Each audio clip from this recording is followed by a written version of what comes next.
स्वागत है आपका आपके अपने YouTube चैनल विद्यार्पण ई गुरुकुल में। आज से हम बायोलॉजी का सेक्शन शुरू करने जा रहे हैं। इससे पहले जो हमने फिजिक्स का सेक्शन शुरू किया था वो भी कंटिन्यूअस चलता रहेगा और साथ ही साथ बायोलॉजी का सेक्शन भी चलता रहेगा। अगर आप उन वीडियो को देखना चाहते हैं, पिछले वीडियो को, तो डिस्क्रिप्शन बॉक्स में लिंक दे दिया गया है, वहां से जाके आप आसानी से देख सकते हैं। चलिए, आज का टॉपिक है डाइजेस्टिव सिस्टम। तो डाइजेस्टिव सिस्टम में हम सबसे पहले क्या करते हैं, भोजन लेते हैं और भोजन को अपने मुख में डालते हैं, अपने माउथ में लेते हैं। उसके बाद क्या करते हैं, चबाते हैं। चबाने के लिए किसका इस्तेमाल करते हैं, च्यूइंग के लिए किसका इस्तेमाल करते हैं, टीथ का, दांतों का। तो सबसे पहले हम दांत के बारे में देख लेंगे, बिल्कुल स्टेप बाय स्टेप पढ़ेंगे, कोई भी चीज छूटना नहीं चाहिए।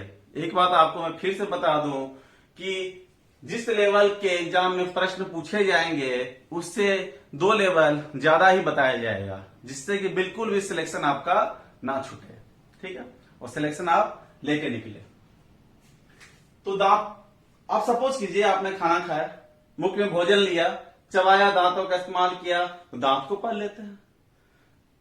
टीथ जो होते हैं 2 प्रकार के होते हैं, एक होता है आपका मिल्क टीथ और एक होते हैं परमानेंट टीथ। मिल्क टीथ को ही हम अस्थायी दांत या टेम्पोररी टीथ भी कहते हैं और परमानेंट टीथ को अस्थायी दांत कहा जाता है।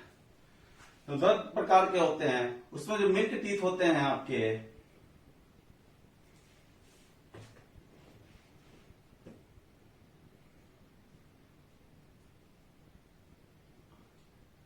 देर ईयर से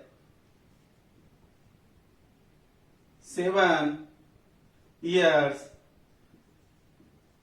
एज के बीच में 20 मिल्क टीथ निकलते हैं।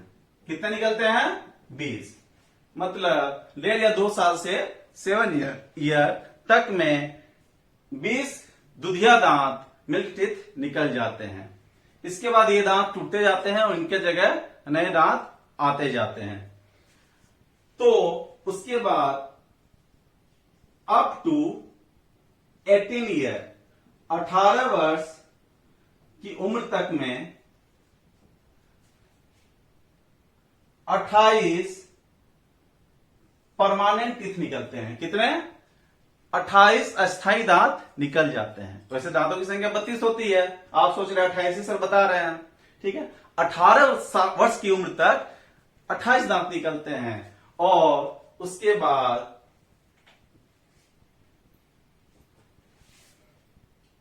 18 to 25 ईयर एज, इसके बीच में 4 विजडम टीथ निकलते हैं। 4 विजडम टीथ यानी कि अक्ल के दांत निकलते हैं। 4 विजडम टीथ। 18 से 25 साल की उम्र तक में 4 अक्ल की दांत, जिससे कि अक्ल की दाढ़ भी कहा जाता है, निकलते हैं। कहा जाता है कि निकल जाने पे बुद्धि आ जाती है, अक्ल आ जाती है। अब जो भी हो, एग्जाम में पूछा जाता है कि विजडम टीथ क्या होते हैं, तो उसके बारे में भी देखते हैं। ठीक है, सबसे पहले देखते हैं कि जो आपके 32 दांत होते हैं उनको 4 पार्ट में डिवाइड किया गया है। ठीक है, 4 प्रकार के दांत होते हैं। नीचे 16, नीचे 16, ऊपर 16, टोटल 32। ठीक है, तो सबसे लास्ट के 3, लास्ट से, और इधर के 3 कितने हो गए, 6 नीचे 6 ऊपर, टोटल 12, 12। तो 12 कितने 12 क्या होते हैं, मोलर टीथ। तो आपसे एग्जाम में पूछा जाता है, कई एग्जाम में पूछे भी गए हैं, number of molar teeth in human body. तो कितने हो गए, 6 नीचे 6 ऊपर, 12। उसके बाद आप देखिए प्री मोलर, 2 इधर से 2 इधर से, कितने हो गए, 4 नीचे 4 ऊपर, 8। ठीक है, उसके बाद यहां एक, यहां एक, 2 नीचे 2 ऊपर, केनाइन और रदनक। केनाइन को हिंदी में रदनक कहते हैं। इसके बाद ये 4 जो होते हैं वो इंसीजर होते हैं, नीचे 4 ऊपर 4 यानी 8। तो ये ध्यान रखेंगे, नंबर ऑफ टीथ आपसे पूछ दिए जाते हैं, कितने नंबर ऑफ मोलर्स होते हैं, कैनाइन होते हैं, तो इसे आप जरूर ध्यान रखिए। ठीक, अब आगे बढ़ते हैं।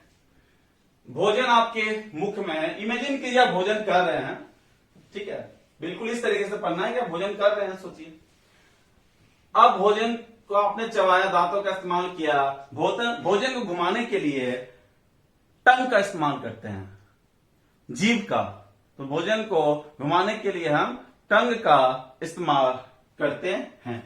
तो आपसे पूछा जाता है कि टंग का फ्रंट पोर्शन, अग्रभाग, किस स्वाद को लेने के लिए बना होता है, या पिछला भाग, लास्ट पोर्शन, या साइड भाग, साइड पोर्शन, ठीक है ना, किस स्वाद को लेने के लिए बना होता है। तो एक बात मैं पहले आपको बता दूं, जीभ का हर हिस्सा हर तरह के स्वाद को, हर तरह के टेस्ट को लेने के लिए एलिजिबल होता है, परंतु कौन सा पार्ट किसी स्पेशल टेस्ट के लिए ज्यादा सेंसिबल है उसके अकॉर्डिंग कह दिया जाता है। तो आप देख सकते हैं सबसे फ्रंट पोर्शन जो होती है वो मीठे के लिए होती है और साइड के खट्टे के लिए, सॉल्ट। एक चीज और कंफ्यूजन होती है, कुछ बुक्स में लिखा होता है फ्रंट पोर्शन लिख दिया जाता है और दे दिया जाता है स्वीट प्लस सॉल्टी, यानी कि मीठा प्लस नमकीन। तो लोग कंफ्यूज हो जाते हैं जब एग्जाम में पूछे जाते हैं। तो एक बात ध्यान रखिएगा, ये जो आप देख रहे हैं दोनों साइड,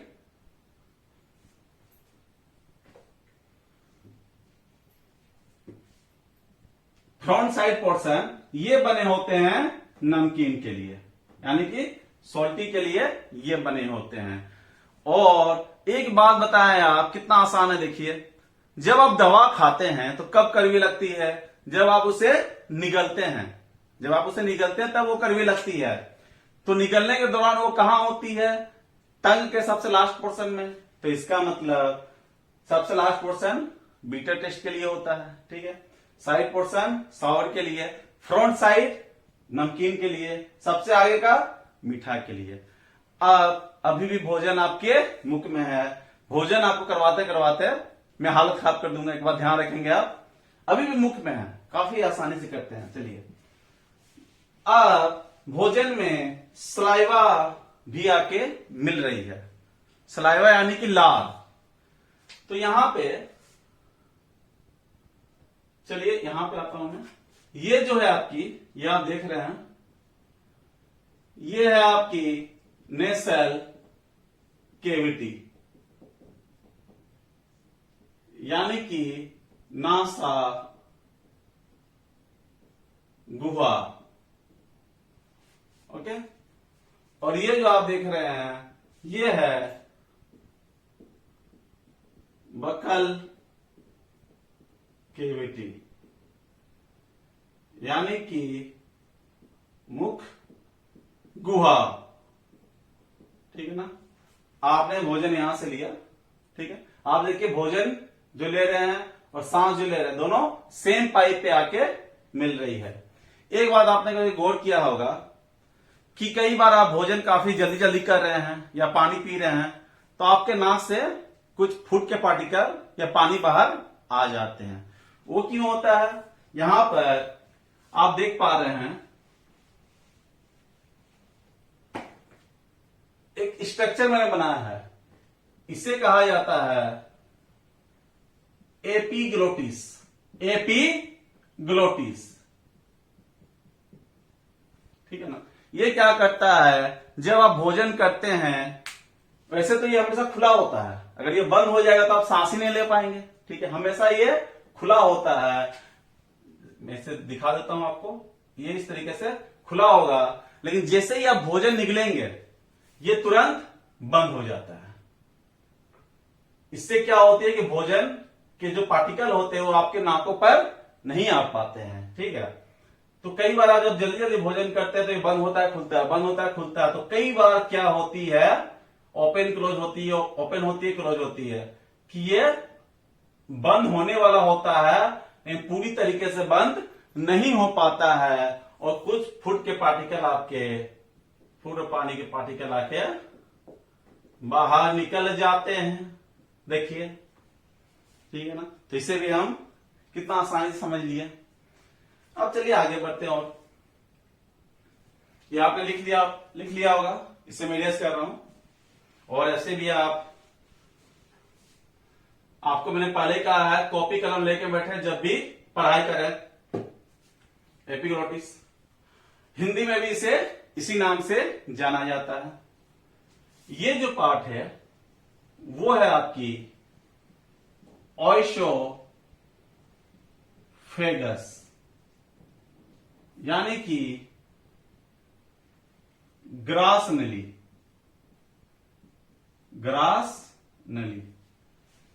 इसका काम होता है, ये भोजन को ड्राई होने से बचाता है और आगे की ओर ले जाता है। मुख्य काम इसका यही होता है, ठीक है। अब भोजन मुख्य में है। अब यहां पे आपके कुछ ग्लैंड्स पाए जाते हैं।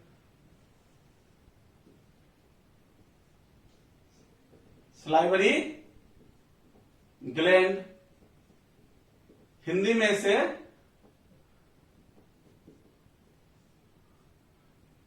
लार ग्रंथि कहा जाता है या लाला रस ग्रंथि भी कहा जाता है, ठीक है। और लार ग्रंथि से क्या निकलता है? इससे सिक्रेट होता है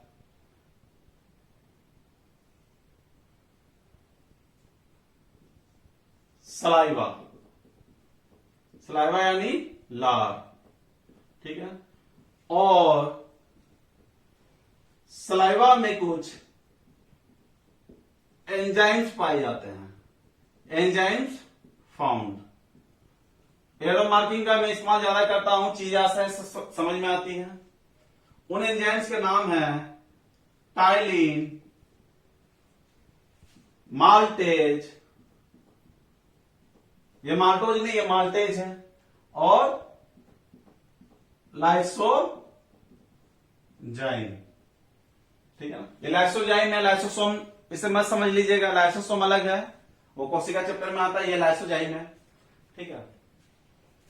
अब यहां पे एक और प्रश्न पूछा जाता है, ह्यूमन बॉडी की सबसे बड़ी सलाइवरी ग्लैंड यानी कि लार ग्रंथि कौन सी होती है? तो उसका नाम होता है पैरोटिड। ध्यान रखिएगा, एग्जाम में पूछा जाता है। हिंदी भी नाम इसका सेम वही है। बहुत सारी ग्रंथियां होती है, सब लिंगुअल होती है, सब मैंडिबुलर होती है, लेकिन आपको यह ध्यान रखना है। और पैरोटिड के बारे में आगे भी आपको इसका काम आएगा जब हम पाचन तंत्र से संबंधित बीमारियों को पढ़ेंगे, जो डाइजेस्टिव सिस्टम से रिलेटिव डिजीज को एनालिसिस करेंगे, उस समय पैरोटिड ग्लैंड भी आएगी। तो इसके बारे में आप लिख सकते हैं, largest salivary gland in human body, मानव शरीर की सबसे बड़ी लार ग्रंथि, सबसे बड़ी ग्रंथि नहीं, सबसे बड़ी लार ग्रंथि सलाइवरी ग्लैंड। ओके, तो चलिए आगे बढ़ते हैं। आपने भोजन के साथ क्या क्या लिया? कंपोनेंट क्या क्या है? Carbohydrate, okay, protein, vitamin, fat, तो ये सारे हैं। तब उनके साथ क्या क्या हो रहा है ये हम देखेंगे। एक बात ध्यान रखिएगा, डाइजेशन जो होता है, जो भी आप लेते हैं, चाहे वो कार्बोहाइड्रेट का लें, प्रोटीन का लें, फैट लें, तो वो कम्प्लेक्स फॉर्म में होता है, जटिल रूप में होता है। तो उस कम्प्लेक्स फॉर्म को हमारा बॉडी इस्तेमाल नहीं कर पाता है। उस कम्प्लेक्स फॉर्म को हमारा बॉडी इस्तेमाल कर ही नहीं पाएगा, तो उसे खाने का क्या फायदा है? कोई फायदा नहीं है। इसीलिए उसे तोड़ा जाता है सिंपल फॉर्म में। कार्बोहाइड्रेट को हो या प्रोटीन हो या वसा हो यानी कि फैट, उसे सिंपल फॉर्म में तोड़ा जाता है, सिंपल से और सिंपल फॉर्म में तोड़ा जाता है, जिससे कि शरीर हमारा उसका इस्तेमाल कर पाए, ठीक है। जब सबसे सिंपलेस्ट फॉर्म में ये सारे आ जाते हैं, चाहे वो कार्बोहाइड्रेट हो या प्रोटीन हो या फैट हो, तो शरीर हमारा उसका इस्तेमाल कर लेता है और वहीं डाइजेशन खत्म हो जाता है, कंप्लीट हो जाता है। ओके, तो अभी जो भी हम स्टार्टिंग में लेते हैं वो कम्प्लेक्स फॉर्म होता है, तो उससे में तोड़ना होता है, और जहां से पहली बार टूटना शुरू हुआ वहां से डाइजेशन स्टार्ट हो जाता है। सिंपल सा बात है। चलिए, कई बार आप भूखे रहते हैं, 2 दिन से आपने खाना नहीं खाया, अचानक से आपने भोजन को मुख में लिया और आपको थोड़ी सी शांति मिल जाती है, थोड़ा सा रिलैक्स हो जाते हैं, ठीक है ना। जबकि भोजन स्टमक में, यह महाशय है, आगे मैं बताऊंगा, 4 घंटे तक रहता है, लेकिन फिर भी आपको तुरंत थोड़ी सी रिलैक्स क्यों मिल जाती है, देखते हैं। इसमें आगे बढ़ने से पहले एक बात और मैं बता दूं, एंजाइम्स क्या होते हैं ये भी जान लेते हैं। Enzymes are बायोकैटेलिस्ट। एंजाइम्स जो होते हैं वो बायोकैटेलिस्ट होते हैं। एंजाइम्स जो होते हैं वो बायो, एग्जाम में पूछे जाते हैं क्वेश्चन, 4 ऑप्शन दे दिए जाते हैं। कैटेलिस्ट हिंदी में जैव उत्प्रेरक। कैटेलिस्ट क्या होते हैं, जो कि रिएक्शन रेट को तेज कर दे या स्लो भी करते हैं, ठीक है, यहां पे तो जो बायोलॉजिकल प्रोसेस को तेज कर दे, यहां पे इसका मीनिंग यही होगा। कहने का मतलब बायोलॉजिकल प्रोसेस, आप सांस ले रहे हैं या डाइजेशन में कोई प्रोसेस हो रहा है तो उसकी रिएक्शन को फास्ट कर दे। जैसे कि आपको कोई टॉपिक कंप्लीट करने में 4 घंटे का समय लग रहा है और वहीं आपके गुरुजी एक छड़ी लेके आपके सामने बैठ जाए तो आप उसे 2 घंटे में कंप्लीट कर लेंगे। तो छड़ी ने कैटलिस्ट का काम किया, आपके रिएक्शन रेट को बढ़ा दिया। तो यही होते हैं एंजाइम्स। और एक एंजाइम के लिए क्वेश्चन पूछे जाते हैं, एंजाइम के टॉपिक आपको आगे भी बताए जाएंगे, न्यूट्रिएंट्स टॉपिक आएगा, पोषक तत्व वहां भी बताए जाएंगे। एक और तरीके से पूछा जाता है, एंजाइम्स आर, 4 ऑप्शन दे दिए जाते हैं, कार्बोहाइड्रेट, प्रोटीन, विटामिन्स, फैट। तो आंसर क्या होगा, प्रोटीन्स। एंजाइम्स प्रोटीन होते हैं, ठीक है। माल्टेज क्या है, एंजाइम है, इसका मतलब प्रोटीन है, इसलिए मैंने कहा माल्टोज अलग है, माल्टेज अलग है। चलिए आप आते हैं, 3 तरह के एंजाइम पाए गए सलाइवा में। टाइलिन क्या करता है, भोजन के साथ जो कार्बोहाइड्रेट आता है और कार्बोहाइड्रेट का कॉम्प्लेक्स फॉर्म है, सबसे कॉम्प्लेक्स फॉर्म है वो स्टार्च है, सेलुलोज है, ग्लाइकोजन है, ये पॉलीसेकेराइड कार्बोहाइड्रेट है। और कार्बोहाइड्रेट के जो टाइप है उसे हम आगे की क्लास में पढ़ेंगे, पूरे के पूरे डिटेल में पढ़ेंगे। Monosaccharide, polysaccharide, disaccharide, sucrose, fructose, सारे कुछ पढ़ेंगे, ठीक है। और बायोलॉजी में एक बार ध्यान रखेंगे, बायोलॉजी में अगर आप पूरी तरीके से कमांड करना चाहते हैं तो कभी भी 2-4 टॉपिक एक दूसरे में ओवरलैप ना करें। डाइजेस्टिव सिस्टम पढ़ते समय नर्वस सिस्टम में ना घुस जाए या सर्कुलेटरी सिस्टम में ना घुस जाए। सभी को जब स्टेप बाय स्टेप करेंगे ना, जब इसे हम पढ़ लेंगे ना, फिर जब आगे कोई दूसरा सिस्टम पढ़ेंगे तब उसको हम इससे रिलेट करेंगे, तब आपको पता चलेगा अरे ये वहां पे ये हुआ था, ठीक है। तब काफी मजा आएगा और बहुत ही आसानी से तैयार हो जाएगा, एक भी प्रश्न आपके नहीं छूटेंगे। तो ये स्टार्च सबसे कॉम्प्लेक्स कार्बोहाइड्रेट है। तो ये स्टार्च टू माल्टोज, ये स्टार्च को माल्टोज में कन्वर्ट कर देता है। स्टार्च को ही मंड भी कहते हैं। हालांकि हिंदी मीडियम वाले ध्यान रखें कि सारे नाम, इंग्लिश वाले भी आपको ध्यान रखने हैं कि एग्जाम में अधिकतर इसी नाम को हिंदी में लिख के दे देता है। तो स्टार्च को माल्टोज में कन्वर्ट किया। माल्टोज क्या है, कार्बोहाइड्रेट।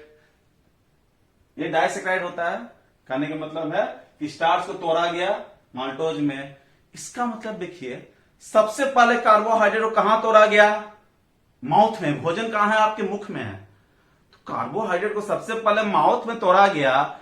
इसका मतलब यदि आपसे एग्जाम में प्रश्न पूछा गया कि digestion of carbohydrate starts from, 4 option दे दिए गए, माउथ, स्टमक यानी अमाशय, छोटी आंत यानी स्मॉल इंटेस्टाइन, लीवर। तो आंसर क्या हो जाएगा, माउथ। एक क्वेश्चन नहीं हो गया आपका, ठीक है। या इसको इस तरीके से पूछा जाए कि भोजन का पाचन कहां से शुरू हुआ, digestion of food starts from, वो भी माउथ। तीसरे तरीके से पूछा जा सकता है कि भोजन के किस कंपोनेंट का डाइजेशन, पाचन सबसे पहले शुरू हुआ, 4 ऑप्शन, कार्बोहाइड्रेट, प्रोटीन, विटामिन। क्या आंसर होगा, कार्बोहाइड्रेट। 3 तरीके से क्वेश्चन यहीं पे पूछ लिए गए। अब आते हैं, देखिए माल्टोज यहाँ O है, कार्बोहाइड्रेट, माल्टेज क्या है, प्रोटीन।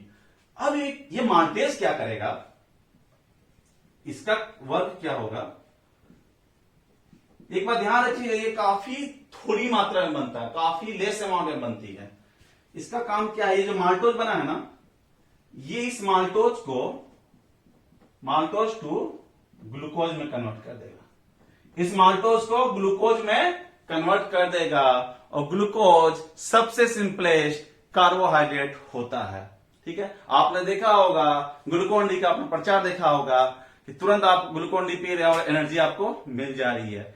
इसका मतलब ग्लूकोज बन गया, तो अब उससे सिंपल फॉर्म में और वो नहीं टूट सकता कार्बोहाइड्रेट। इसका मतलब अब शरीर उसका इस्तेमाल कर सकता है, और यही हमारा लक्ष्य है, डाइजेशन का लक्ष्य यही है कि वो प्रोडक्ट बनाना जिसका शरीर इस्तेमाल कर सके, चाहे वो प्रोटीन का प्रोडक्ट हो, चाहे वो विटामिन का हो, चाहे वसा का हो, चाहे कार्बोहाइड्रेट का हो, ठीक है। चलिए आगे बढ़ते हैं। डाइजेशन तो मुख्य रूप से आपका देखिएगा तो आपका प्रोटीन, कार्बोहाइड्रेट और फैट का ही होता है। आगे काफी इंटरेस्टिंग चीजें आएंगी, बस दिल थाम के बैठे आप लोग। तो ग्लूकोज बन गया, थोड़ी एनर्जी मिल गई और आपको थोड़ी सी रिलैक्स महसूस हो गई। अब यहां पे लाइसोजाइम है। लाइसोजाइम क्या करता है कि भोजन के साथ जो भी टॉक्सिक सब्सटेंस आते हैं, विषैले पदार्थ आते हैं, या फिर हानिकारक जीवाणु आते हैं, हार्मफुल बैक्टीरिया वगैरह आते हैं, उसे नष्ट करने का काम करता है, उसे मारने का काम करता है, लेकिन काफी लेस अमाउंट में। मुख्य काम आगे जाके HCl करता है ये, वो आमाशय में। तो ये क्या करता है, भोजन के साथ आए विषैले पदार्थों को नष्ट करता है और जीवाणुओं को मारता है। It kill harmful bacteria and destroy toxic substance from food. तो लाइसोजाइम का यही काम है, इन लेस अमाउंट, ठीक है, काफी कम मात्रा में करता है। तो आपने यहां तक देख लिया होगा। तो मुख्य में क्या क्या हुआ, ये सारे कुछ आपको क्लियर हो गए होंगे। आज हमने डाइजेशन में शुरू करने से पहले दांत के बारे में पढ़ लिया, टंग के बारे में पढ़ लिया, माउथ में क्या क्या हुआ ये भी हमने पढ़ लिया।